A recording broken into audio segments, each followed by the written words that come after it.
Bonjour et bienvenue dans cet épisode concernant les dépenses personnelles que vous avez engagées pour votre société et qu'il va falloir enregistrer dans votre application Mergin.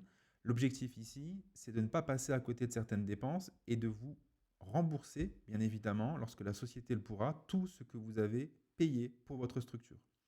Pour enregistrer ces notes de frais, il faut aller dans la catégorie Achat, Notes de frais, et ici, vous allez pouvoir ajouter une nouvelle note de frais.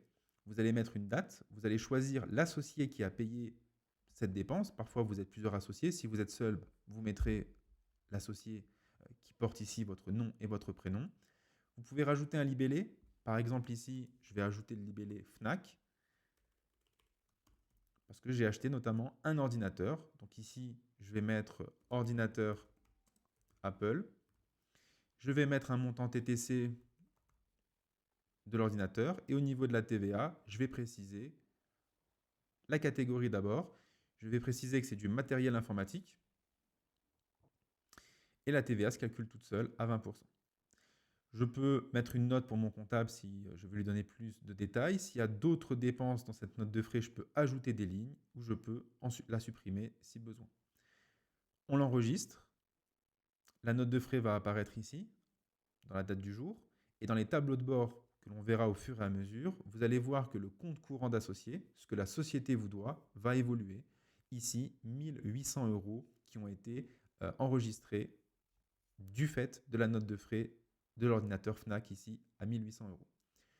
Vous le verrez avec votre comptable, les notes de frais peuvent être remboursées. Le remboursement est assez simple. Un virement de votre compte professionnel vers votre compte personnel.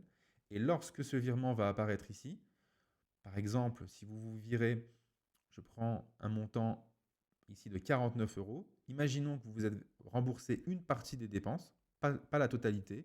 Ici, vous allez chercher le mot associé, compte courant d'associé. Et en fait, ce que vous venez de faire là, en mettant la catégorie associé, va venir faire évoluer dans le tableau de bord le compte courant d'associé qui vous permet au fur et à mesure de l'année de savoir où est-ce que vous en êtes sur le compte courant d'associé. Parfois un petit moment de latence entre les deux, mais voilà le fonctionnement pour ajouter une note de frais et bien évidemment vous rembourser une note de frais avec le compte courant d'associé. Voilà pour cet épisode.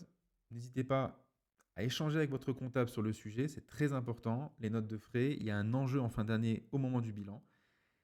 N'hésitez pas à suivre les prochains épisodes. On va parler notamment de facturation, de pilotage.